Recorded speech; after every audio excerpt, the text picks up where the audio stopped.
प्यारे बच्चों, good morning. आज से आपकी ऑनलाइन क्लास रीस्टार्ट हो रही है।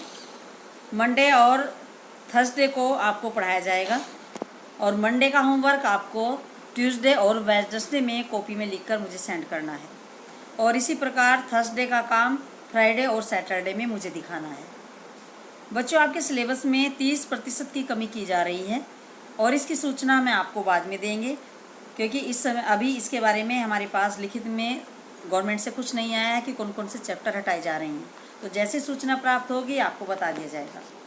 तो चलिए चैप्टर को शुरू करते हैं और हमारा आज का टॉपिक है उत्पादन फलन यानी प्रोडक्शन फंक्शन। चैप्टर 5 उत्पादन फलन। चलिए शुरू करते हैं। इस अध्याय में हम निम्न बिंदुओं पर चर्चा करेंगे, जैसे उत्पादन से आशय, उत्पादन के घटक, उत्पादन फलन, उत्पादन के माप, ह्रासमान प्रतिफल के नियम या क्रमागत उत्पत्ति ह्रास नियम या परिवर्तनशील अनुपातों का नियम, परिवर्तनशील अनुपात की अवस्थाएं। उत्पादन से आशय। उत्पादन वह प्रक्रिया है जिसमें आगतों को यानी इनपुट, निर्गत आउटपुट या उत्पाद में परिवर्तित किया जाता है। एक उत्पादक विभिन्न आगतों जैसे भूमि, पूंजी, मशीन, कच्चा माल आदि इनपुट्स का प्रयोग करके एक वस्तु या सेवा का उत्पादन करता है। उत्पादन के घटक, प्रकार या तत्व। उत्पादन प्रक्रिया में प्रयुक्त इनपुट को उत्पादन के घटक कहा जाता है। उत्पादन के इन घटकों को निम्न प्रकार वर्गीकृत किया जा सकता है। कारक आदान या फैक्टर इनपुट्स।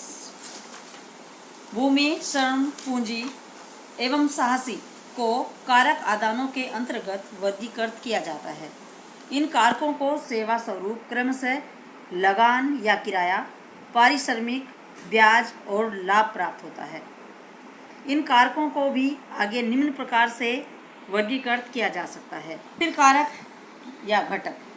ये वे घटक हैं जो कि उत्पादन के स्तर के साथ परिवर्तित नहीं होते। उदाहरणार्थ भूमि, मशीन आदि। परिवर्तनशील घटक। ये वे घटक हैं यानी फैक्टर्स हैं जो उत्पादन के स्तर के साथ परिवर्तित होते हैं, जैसे कि श्रम। गैर कारक आदान, नॉन फैक्टर इनपुट्स। इसके अंतर्गत कच्चा माल और विद्युत आदि को सम्मिलित किया जाता है। उत्पादन फलन। किसी फर्म के भौतिक साधनों तथा उत्पाद की भौतिक मात्रा के संबंध को उत्पादन फलन कहते हैं। यदि प्रौद्योगिकी में सुधार होता है तो उत्पादन के उच्च स्तर को प्राप्त किया जा सकता है एवं एक नया उत्पादन फलन प्राप्त होता है। उत्पादन फलन उत्पादन के उस अधिकतम स्तर को प्रदर्शित करता है जिसे दिए हुए आगतों की सहायता से प्राप्त किया जा सकता है, जैसे QX बराबर F एंड L और K। यहाँ पर X वस्तु की उत्पादित इकाइयाँ हैं, L श्रम और K पूंजी है। उत्पादन में समयावधि की अवधारणा। अति लघु अवधि बाजार। इस अवधि में उत्पादन के स्तर में परिवर्तन नहीं किया जा सकता, अतः उत्पादन प्रभावित नहीं होता है। लघु अवधि बाजार। इस अवधि में केवल परिवर्तनशील साधनों जैसे श्रम, पूंजी, साहसी, कच्चा माल आदि में ही परिवर्तन किया जा सकता है। स्थिर साधनों या स्थिर घटकों जैसे भूमि, मशीन आदि में कोई परिवर्तन नहीं किया जा सकता। दीर्घ अवधि बाजार। यह वह अवधि है जिसमें स्थिर और परिवर्तनशील दोनों ही प्रकार के घटकों में परिवर्तन किया जा सकता है। उत्पादन के माप। कुल भौतिक उत्पाद। उत्पादन के विभिन्न साधनों द्वारा एक निश्चित अवधि में किसी फर्म के द्वारा जो उत्पादन किया जाता है उसे कुल भौतिक उत्पाद कहते हैं। जैसे एक मशीन पर 4 मजदूर कार्यरत हैं एवं उन मजदूरों द्वारा उत्पादित इकाइयाँ क्रमशः 10, 12, 8 व 15 हैं, तो इस स्थिति में कुल उत्पादन 45 इकाइयों का होगा। सीमांत भौतिक उत्पाद। उत्पादन के अन्य साधनों को स्थिर रखकर भूमि, पूंजी, संगठन, साहस आदि को परिवर्तनशील साधन जैसे श्रम की एक अतिरिक्त इकाई का उत्पादन में प्रयोग करने से कुल उत्पादन में जो वृद्धि होती है उसे सीमांत भौतिक उत्पाद कहते हैं। एक मशीन पर 4 मजदूर कार्यरत हैं तो कुल 45 इकाइयों का उत्पादन होता है। जब मजदूरों की संख्या 5 हो जाती है तो कुल उत्पादन 55 इकाइयाँ होती हैं। इस स्थिति में सीमांत उत्पाद 10 इकाइयों का होगा। औसत भौतिक उत्पाद, यदि कुल उत्पादन को परिवर्तनशील साधनों की इकाइयों द्वारा भाग किया जाए तो भागफल औसत उत्पाद को प्रदर्शित करेगा।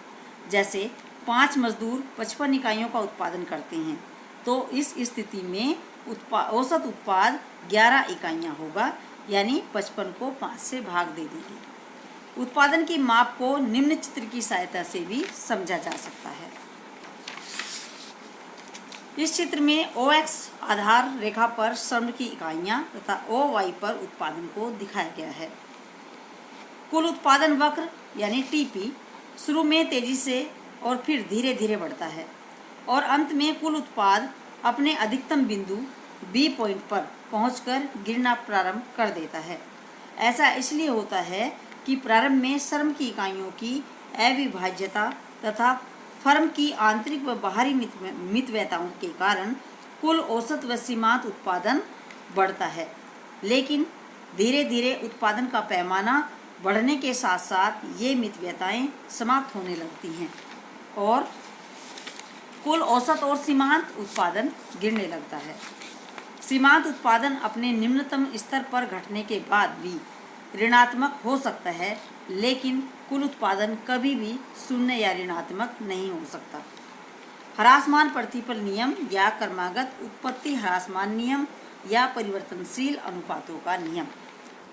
ह्रासमान नियम बताता है कि किसी एक उत्पत्ति के साधन जैसे भूमि की मात्रा को स्थिर रखकर यदि अन्य साधनों जैसे श्रम, पूंजी, संगठनकर्ता, कच्चा माल आदि की मात्रा में उत्तरोत्तर वृद्धि की जाए तो उत्पादन में एक बिंदु के बाद घटती हुई दर से वृद्धि होगी।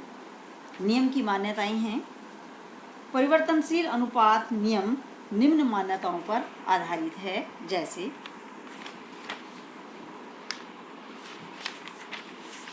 उत्पादन के साधनों जिसमें भूमि, श्रम, पूंजी, संगठन, साहस के अनुपात को परिवर्तित कर सकते हैं।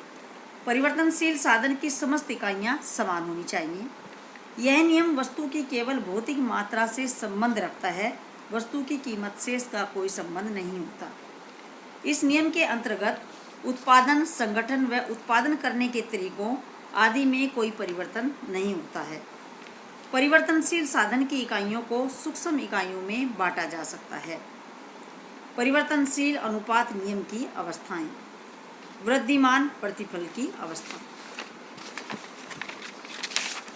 इस अवस्था में उत्पादन के परिवर्तनशील साधन, श्रम और पूंजी की मात्रा में वृद्धि करने के फलस्वरूप उत्पादन के संगठन में सुधार होता है और उत्पादन परिवर्तनशील साधन की अपेक्षा अधिक मात्रा में बढ़ता है। ह्रासमान प्रतिफल की अवस्था। जब एक उत्पादक अपने उत्पादन के परिवर्तनशील घटकों में उत्पादन बढ़ाने हेतु उत्तरोत्तर वृद्धि करता है तो इस अवस्था में औसत व सीमांत उत्पादन में कमी आ जाती है और कुल उत्पादन में आनुपातिक रूप से कम वृद्धि होती है। ऋणात्मक प्रतिफल की अवस्था। जब एक उत्पादक अपने उत्पादन के परिवर्तनशील घटकों में उत्पादन बढ़ाने हेतु वृद्धि करता है तो कुल और औसत उत्पादन घटने लगता है और सीमांत उत्पादन ऋणात्मक हो जाता है, जैसा कि चित्र में MP को दिखाया गया है, यानी कि मार्जिनल प्रोडक्शन को। और अंत में बच्चों अभ्यास हेतु कुछ प्रश्न दिए गए हैं जो पाठ पर आधारित हैं। इसमें 5 प्रश्न दिए जा रहे हैं। पहला प्रश्न है उत्पादन की परिभाषा लिखिए, स्थिर घटकों के 2 उदाहरण लिखिए, सीमांत उत्पाद की परिभाषा दीजिए, ह्रासमान प्रतिफल नियम से आप क्या समझते हैं और कुल उत्पादन व औसत उत्पाद किसे कहते हैं।